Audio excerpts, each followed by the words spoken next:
Olá, alunos, boa tarde. Esta é uma aula de filosofia para a segunda série do ensino médio. Eu sou a professora Márcia, estarei fazendo a mediação com vocês através do chat.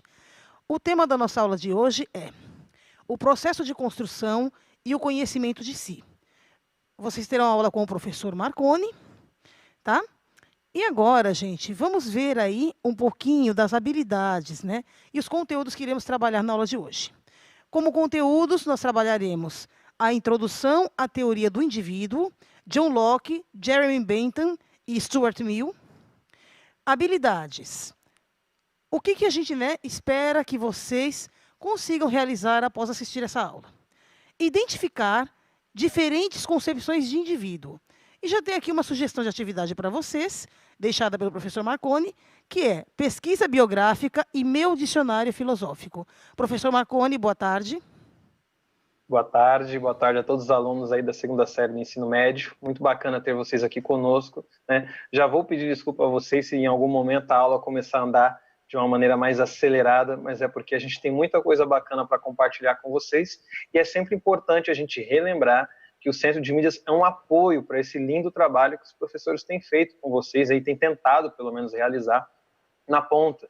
Então, nesse sentido, os slides ficam à disposição, os vídeos vão para as redes sociais, para o YouTube, e vocês podem revisitá-lo, os professores podem pegar o slide, inclusive trabalhar em cima deles aí, para que consigam esmiuçar, aprofundar aquilo que a gente, devido ao nosso tempo, não conseguia aprofundar. Lembrando também, gente, que nós estamos deixando o chat aberto, tanto para que vocês respondam às questões, como também tragam sugestões, se for possível, dentro do andamento da aula, alguma pergunta a gente tem a condição aí de responder, e também nos dar um feedback daquilo que a gente pode melhorar dentro das condições que a gente tem, como diz uma frase que eu gosto muito do professor Mário Sérgio Cortella, né? Eu faço o melhor dentro das condições que eu tenho, até que eu tenha condições melhores para fazer melhor ainda. Então saiba que a gente está dando aqui o nosso melhor e quando a condição melhorar, ficará tudo melhor ainda. Beleza, gente? Como foi dito hoje, então, o nosso tema aí é o processo de construção e conhecimento de si, né? Como que eu me torno um indivíduo? Como que se forma um indivíduo em mim? E como que eu conheço e reconheço esse indivíduo em mim? E nesse sentido, gente, eu vou trazer duas atividades aqui logo de início, muito bacanas. Eu sei que o tempo vai ser curto, a gente vai deixar aí 90 segundos, pode ser, o pessoal da produção acredita que sim, 90 segundinhos, tá? Só que é muito importante que vocês respondam, interajam para a gente conseguir linkar isso com o nosso assunto. E a primeira problematização diz o seguinte: você possui um barco e troca uma peça dele por outra peça.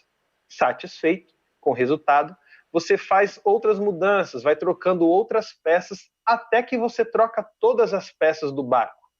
Por fim, outra pessoa pega as peças que você substituiu e monta um barco. Diante disso, temos três perguntas. Primeiro, seu barco ainda é o mesmo? Por quê? Se não é o mesmo, a partir de quando ele se tornou um outro barco? Terceira pergunta, qual que é o barco original? O seu ou da outra pessoa com as peças iniciais? Vocês terão aí 90 segundos para responder, lembrando, gente, de colocar o número 1, 2 ou 3, para a gente saber a qual pergunta você está respondendo. A gente se vê em breve aí e vocês voltam com a professora Márcia.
Bom, voltando aqui.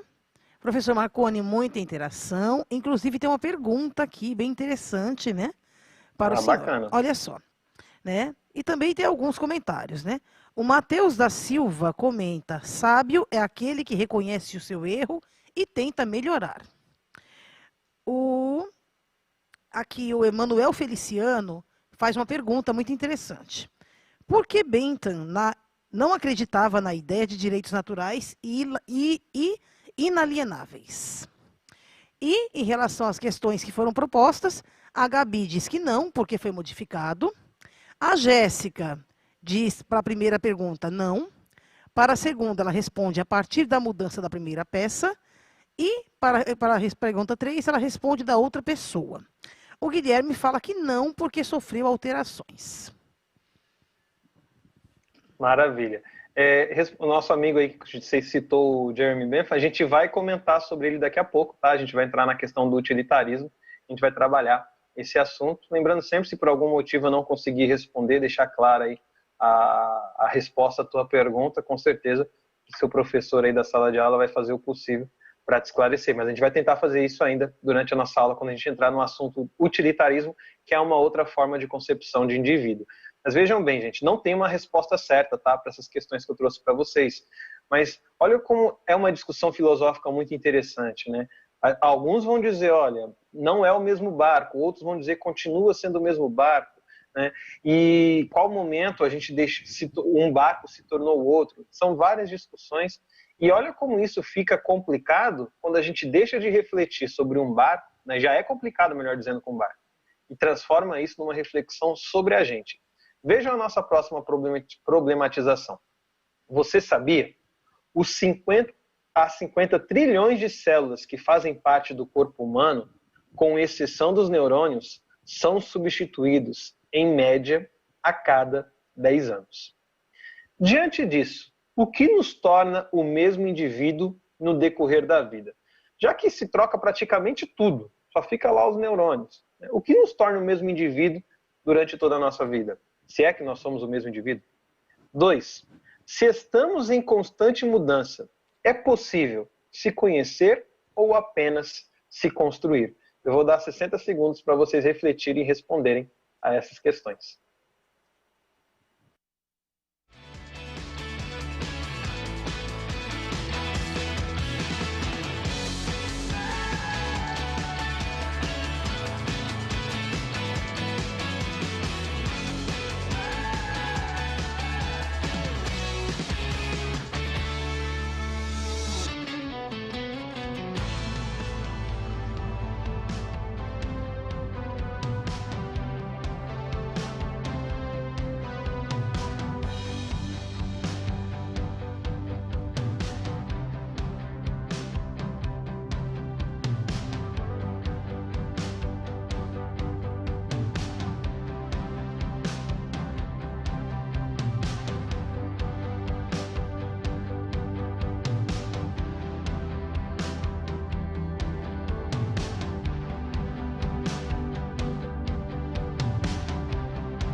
Bom, voltando aqui, professor Marconi, bastante interação. O Guilherme cita a nossa ideologia. A Marian diz que são os pensamentos. A Nicole cita o caráter. O Roger, filosofia. Gustavo, corpo e alma. Vitória, experiências vividas. O Gabriel fala ainda nossas personalidades e gostos e nos conhecer bem. O Luiz Giovanni fala o nosso caráter e jeito. O Matheus da Silva, erros e aprendizados. O Lucas Santos, as experiências que vivemos ao decorrer da vida. É possível se conhecer. A Alane Silva cita o DNA. A Bruna Letícia, nossos pensamentos. Vamos nos construindo e assim nos conhecendo. E a Lívia Silva cita nossa consciência. Bacana, hein, gente? Interessante essas respostas de vocês. Alguns trouxeram aí a questão da consciência, a questão do pensamento. Nós temos aí na história da filosofia os idealistas, os racionalistas, que vão caminhar por essa estrada, né? De que o que nos identifica, o que nos forma, o que nos torna esse indivíduo dentro do tempo é a nossa razão, o nosso pensamento, ou a nossa consciência. Teve um aluno que citou aí a questão do corpo, muito interessante. Posso estar enganado aqui agora, mas se não me engano, Michel Foucault dizia isso. Nós somos um corpo, nós somos o nosso corpo. Tanto é que quando você domestica o corpo, você domestica a subjetividade, né? Então, muito obrigado aí pela interação de todos vocês. Galera, a gente vai ver hoje uma visão de indivíduo dentro da filosofia do John Locke, como foi apresentada aí na habilidade, bem como também nos utilitaristas, o Stuart Mill, o Jeremy Bentham. Começando pelo John Locke, o Locke traz primeiramente a seguinte questão: por que a gente vive em sociedade, né?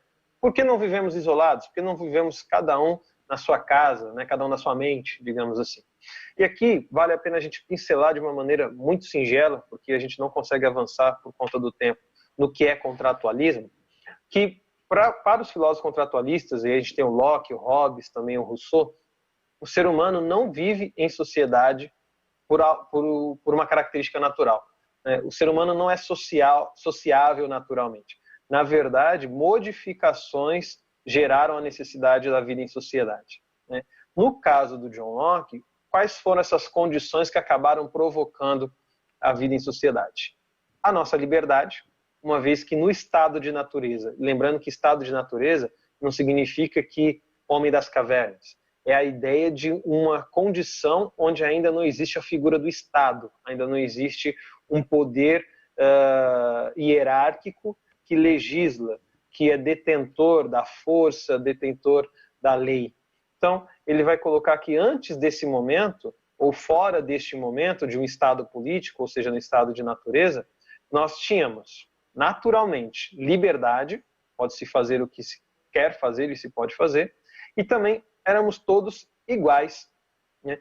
Não havia na natureza, até porque mesmo as diferenças que a gente tem, elas acabam sendo compensadas pelas próprias diferenças. Então, um é mais forte, né? O outro é mais fraco, mas é mais inteligente. Então, as diferenças acabam dando uma condição de igualdade diante da própria natureza. Nesse sentido, uma outra condição que se apresenta ao ser humano é ter uma propriedade, né? Então, nós nascemos, naturalmente falando, livres, iguais e com uma propriedade. E qual que é essa primeira propriedade? Eu. Quem citou aí agora há pouco a questão de que nós somos um corpo, né? O Locke justifica a existência da propriedade privada começando justamente pela ideia de que eu sou dono de mim, né? A minha vida me pertence, a minha liberdade me pertence, só que para que eu permaneça, para que eu exista, eu tenho a necessidade de alimento, de água, de um espaço para morar. E aí o trabalho que eu exerço para me dar essas condições, né, de moradia, de alimentação, de segurança, faz com que eu modifique a natureza. E é esse trabalho que acaba justificando e legitimando a propriedade privada. Então Locke traz essa ideia: olha, pelo fato de eu ter essa necessidade, quando eu pego algo da natureza, aquilo deixa de ser de todos e passa a ser meu. Porque com o meu trabalho eu me apropriei daquilo para o meu sustento. Inclusive o Locke vai trazer essa ideia de que, olha, aquilo que você consegue atingir, alcançar com o seu trabalho, né, desde que não falte a todos, é uma propriedade privada legítima. Volto a dizer, desde que seja fruto do seu trabalho e que não falte para todos, ou para alguns, que você tenha mais do que precisa, enquanto falta ao outro o que é necessário. Então vejam que até as teses liberalistas, baseadas no John Locke, a gente pode trazer para a discussão aí o tipo de liberalismo que a gente teve, né, o neoliberalismo que nós temos, e o que é que se chama de liberalismo dentro da filosofia do John Locke. Qual que é o problema dessa situação, onde eu tenho uma propriedade, onde eu sou dono de mim, onde eu tenho liberdade e sou igual aos outros? É que essa situação, uma vez que não existe nada que limite a liberdade, é uma situação de perigo. A gente tem a possibilidade da existência de guerras, né? Justamente porque um pode tentar submeter o outro, pode tentar dominar o outro, E não tem nada que o impeça de fazer isso, uma vez que nós somos todos livres. Qual que é a solução para isso? Fazer a adesão a um contrato social, ou seja, a formação do Estado, onde o governo assume a responsabilidade de garantir a vida e a liberdade. Então vejam que na visão do John Locke, por que o Estado existe? Para garantir a vida e a liberdade. E aí, nesse sentido, a propriedade privada também é uma garantia, porque sem propriedade privada, na visão do John Locke, eu não consigo manter nem a minha vida, nem exercer plenamente a minha liberdade. Então o Estado existe para isso. E nesse sentido, o que é um indivíduo? Quando que eu sou verdadeiramente um indivíduo? Quando eu exerço essas minhas condições naturais. Exerço a minha liberdade, me aproprio com o meu trabalho das coisas, fazendo a manutenção, a perpetuação da minha vida. Qual que é o valor do indivíduo, então, dentro desse cenário? Para Locke, o indivíduo ele precisa ser, então, entendido como um agente histórico, ou seja, que age no tempo, e também um agente jurídico, ou seja, relacionado a uma lei que é construída aí nesse acordo, nesse contrato social. Até porque, na visão do John Locke, do indivíduo depende a existência do Estado. Então, o Estado só existe por conta do indivíduo. A sociedade só existe porque o indivíduo, na visão do John Locke, construiu a sociedade, e não o contrário. Vejam que aqui é uma discussão muito grande, né? Afinal de contas, como que eu posso ser um indivíduo se a sociedade não me ensinar, o básico? Então, é uma discussão que também a gente pode levar para outros momentos. De acordo com Locke, também do indivíduo depende os tipos de governo que existem, monarquia, presidencialismo, parlamentarismo, uma ditadura, tudo depende do indivíduo. As relações sociais que a gente vivencia dependem do indivíduo, e mesmo a felicidade ou a tristeza dependem do indivíduo. Então vejam que na visão do Locke, o indivíduo tem uma responsabilidade muito grande. Tanto é que o Estado existe para garantir a individualidade. Olha que visão diferente. Enquanto a gente vê um Michel Foucault fazendo a crítica de que o Estado acaba com a nossa individualidade, nos formatando, o Locke traz a ideia de que o Estado existe justamente para preservar aquilo que me torna um indivíduo. E já que a gente está falando dessa questão da propriedade, das necessidades, do uso do trabalho, eu quis trazer aqui para vocês como curiosidade algo que muitos aqui já ouviram falar, que é a pirâmide das necessidades, do Abraham Maslow. Muita gente critica essa pirâmide, vai dizer que tem outras necessidades, enfim, mas é uma curiosidade, vocês podem inclusive pesquisar aí outras pirâmides que trazem essa ideia do que é que a gente precisa para garantir a nossa individualidade, ser um indivíduo, usando uma palavra existencialista, autêntico. E o Maslow vai dizer, a primeira coisa que é necessária é atender às nossas necessidades fisiológicas. Ou seja, eu preciso comer, eu preciso beber, eu preciso dormir. Então, as necessidades do corpo. Não dá para falar de individualidade, não dá para falar de essência, não dá para falar de diversas outras coisas se eu não atendo ao básico, que são as necessidades do corpo. A segunda parte dessa pirâmide são as necessidades de segurança. Então, eu preciso proteger o meu corpo, os meus pertences, enfim. Num terceiro momento, eu preciso de relacionamentos. Então, ninguém está plenamente satisfeito se não consegue construir contatos sociais, construir relações sociais de maneira saudável, de modo a contribuir com o outro e receber contribuições do outro. Por fim, nós temos a estima, que é se valorizar, se reconhecer como alguém importante, como alguém de valor, e a autorrealização, que é conseguir realizar aí os seus sonhos, os seus desejos, aquilo que é uma vontade sua, aquilo que é algo particular, algo que para outros pode não fazer diferença, mas para você faz. Por exemplo, no meu projeto de autorrealização, eu queria muito ser pai. E hoje eu tenho a Maria Clara, minha filha de 2 anos e meio. Para outros, ser pai não é um projeto de autorrealização. Mas o Maslow traz essa questão. Quando eu atendo a todas essas necessidades, a minha individualidade está plenamente atendida, eu sou um indivíduo satisfeito. Antes da gente ir para um momento de atividade, gente, eu quero só retomar, porque como eu tenho dito nas outras aulas, às vezes alguns alunos chegam depois, não sabem qual é o tema, não sabem qual é a aula, não sabem do que a gente está falando. Então, fazendo uma retomada aqui para vocês, nós estamos tratando do tema hoje, que é o processo de construção e conhecimento de si. O nosso conteúdo é uma introdução à teoria do indivíduo. Vejam que é uma introdução, gente. A gente não está esgotando o tema aqui hoje. E dentro disso a gente vai falar do John Locke, como já falamos, do Jeremy Bentham e também do Stuart Mill. A habilidade, aquilo que a gente pretende que vocês desenvolvam, comecem a desenvolver, melhor dizendo, a partir dessa aula, é identificar diferentes concepções, diferentes visões de indivíduo. E aí eu deixei uma sugestão de atividade logo no início da aula, que é fazer uma pesquisa biográfica. Então, quem foi John Locke, o Jeremy, o Stuart Mill, o que eles escreveram, qual era o contexto deles, e fazer o meu dicionário filosófico, que é pegar aquelas palavras que são próprias da filosofia, ou que são que são do uso comum, mas que na filosofia tem um sentido diferente, e construir esse meu dicionário filosófico. Isso vai te ajudar a aprender, a estudar, e você pode fazer um acordo com o seu professor na sala de aula também, para que essa sua produção conte como uma nota de trabalho, como uma atividade avaliativa. Antes da gente ir para uma atividade aqui também, eu quero deixar uma outra sugestão de atividade em grupo. Lembrando que essa sugestão de atividade em grupo, gente, é respeitando aqui um momento de distanciamento social, ou seja, através da tecnologia, e não para que a gente se reúna. Tá? E lembrando também, gente, que as sugestões que eu trago para as nossas aulas não são imposições da Secretaria da Educação, do currículo de filosofia, nada disso. Você, professor, e você, aluno, também tem condições de sugerir atividades até muito melhores do que a gente está trazendo aqui. Mas, na ausência de tempo, na ausência de diversas outras questões, ou melhor, na presença de outras questões que te limitem, você pode utilizar uma ou todas as atividades que a gente propõe para construir aí um trabalho, uma relação avaliativa com seus alunos e com seu professor. Então vejam bem, a sugestão de atividade em grupo traz para vocês um desafio.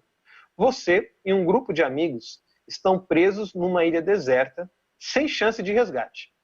Diante de conflitos por alimento, por água, por abrigo e relações amorosas, resolvem criar regras e acordos que tratem da partilha dos recursos da ilha, das regras de convívio social, dos crimes, com julgamentos e punições, bem como da organização do trabalho e do comércio.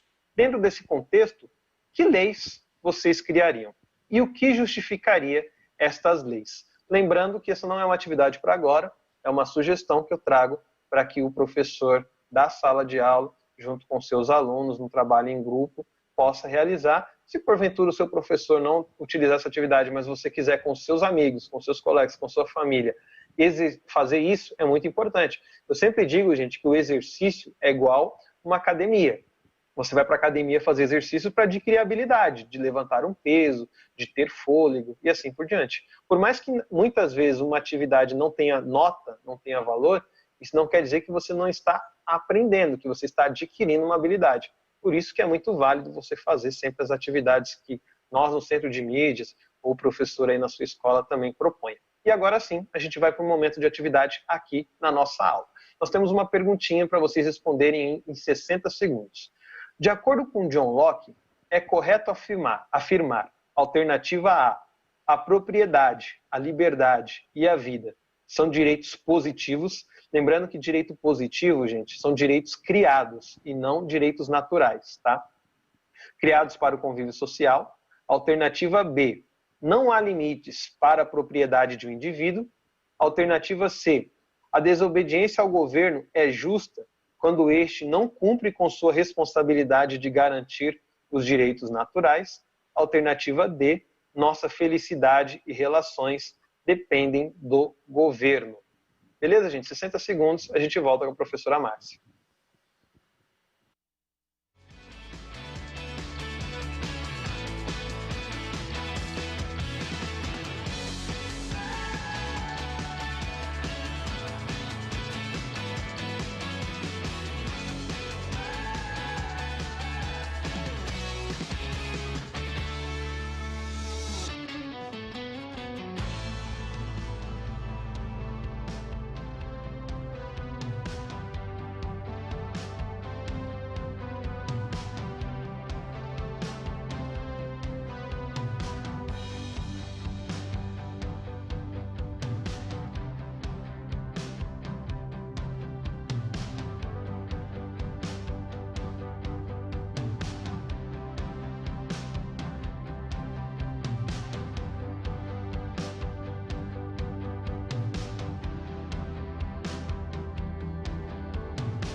Voltando aqui com as respostas, as interações pelo chat. Olha só. O Lucas responde: a sociedade é necessária ao ser humano, mas a sociedade o corrompe. O João responde: John Locke valoriza muito o trabalho. Rafael diz que o humano é um ser social que depende de outros humanos para viver. A Estela pergunta aqui: qual a função da filosofia na educação básica? Né? O Paulo responde: quando o direito de uma acaba e a do outro começa. A Ana Júlia fala que o John Locke era a favor da escravidão por prisioneiros de guerra. Ela pergunta, né? Ele era a favor da escravidão por prisioneiros de guerra? O Richard escreve: penso, logo existo. O Marcos pergunta também, né? Quando o direito de uma acaba e do outro começa. E na questão 4, professor Marconi, a maioria dos alunos responde A. Alguns, né, poucos, responderam aí a questão C. Maravilha, gente. Obrigado aí pelas colocações de vocês, pelas perguntas, né? Gostaria eu de poder responder a todas. Teve gente que citou aí a questão do Rousseau, né, que a sociedade nos corrompe. A quem perguntou a questão da função da filosofia na educação básica é principalmente, gente, isso aqui, como eu falei, daria um outro curso. Qual que é a utilidade da filosofia, né? Muito já se questionou sobre isso. É justamente nos dar aí ferramentas para construir um pensamento e uma atitude crítica, né? A gente não pode ser aí o famoso papagaio de pirata, que só repete aquilo que a indústria cultural, aquilo que a ideologia política ou outras ideologias, como ideologia religiosa, seja lá qual for, né, nos traz para que a gente internalize como pensamento, como comportamento, né? Nós somos indivíduos e a filosofia ajuda a gente a construir a nossa individualidade na medida em que ela nos faz repensar a nossa vida, repensar a sociedade, buscar fundamento para aquilo que a gente pensa, para aquilo que a gente faz. Espero ter respondido a sua pergunta, mas com certeza nós temos aí outras possibilidades, outros caminhos para entender a importância e o valor da filosofia no nosso pensamento crítico, na formação da nossa individualidade. A maioria dos alunos responderam então a alternativa A. Lamento dizer que isso está incorreto, mas isso é muito bom, né? Alguém colocou aí que a gente aprende com os nossos erros, e é assim que a gente percebe tanto que a aula não ficou clara, e nesse sentido a gente tem a oportunidade aqui de consertar, como também a gente não conseguiu aprender direitinho aí a ideia. A pergunta dizia o seguinte: de acordo com John Locke, é correto afirmar o quê? E a afirmação correta é a C. A desobediência ao governo é justa quando este não cumpre com sua responsabilidade de garantir os direitos naturais. Quais são esses direitos naturais? Propriedade, liberdade e vida. Por isso que eles não são direitos positivos. Talvez eu não tenha também aprofundado isso, abordado isso com clareza na aula, né? Nós temos aquilo que a gente chama de justnaturalismo, que é a ideia de que nós temos direitos naturais, por natureza, e o Locke vai dizer que a liberdade, a propriedade e a vida são esses direitos naturais. Os outros direitos, sim, são direitos positivos. A alternativa B falava que não tem limites para a propriedade do indivíduo. E eu citei para vocês que existe um limite. É aquilo que eu alcanço com o meu trabalho, né, e que não falte para o outro quando sobra para mim. Então, existe um limite de acordo com o pensamento do Locke. E na letra D, obviamente, a gente finalizou dizendo isso, que a nossa felicidade depende de nós e não do governo. Antes da gente avançar, gente, para o utilitarismo, quero deixar aqui um momento de reflexão. Vocês podem até tirar um print na tela, se for o caso, porque quando a gente falava aí da pirâmide de Maslow, isso pode nos fazer repensar como a gente tem agido, trabalhado para atender a nossa individualidade, né, e nos sentirmos verdadeiramente satisfeitos e felizes.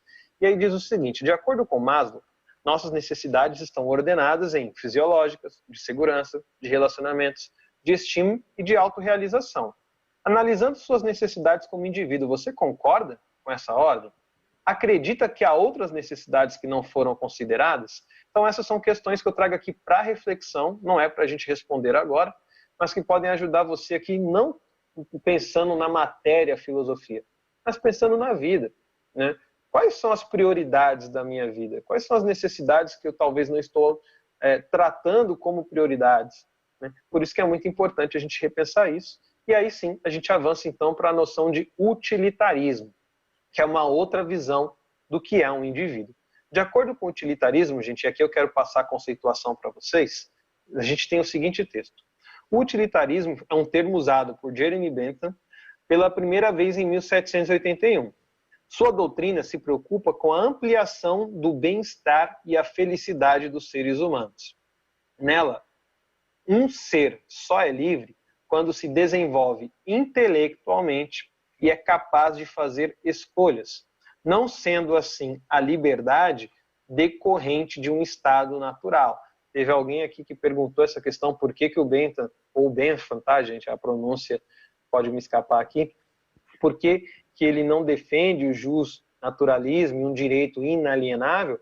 Ele fala, porque a liberdade pressupõe escolha, né? E quando você coloca direito natural, o próprio direito acaba estabelecendo um limite, né? Um limite do que eu não posso fazer, do que eu não posso escolher. Então, nesse sentido, ele fala, olha, a liberdade não se constrói aí, né? Acaba sendo contraditório. Eu sou livre para fazer o que eu quero, mas o que eu quero tem um limite, que é um limite dado pela própria natureza. Então, a questão da escolha, ela é muito cara ao Jeremy. E é nesse sentido que a gente pode colocar que a liberdade se constrói pelo que eu escolho e não como um dom da natureza. Eu sou livre porque a natureza me fez livre. Não, eu sou livre quando eu escolho, certo? Falado disso, gente, quais são os princípios do utilitarismo? Esses são dois. Primeiro, o aumento do bem-estar, ou seja, quanto melhor o conforto, o prazer, melhor, e a ausência da dor. Esses são os dois princípios do utilitarismo. Então, eu tenho que procurar o prazer, procurar o conforto, o bem-estar e fugir da dor a todo custo. É isso que eu devo procurar.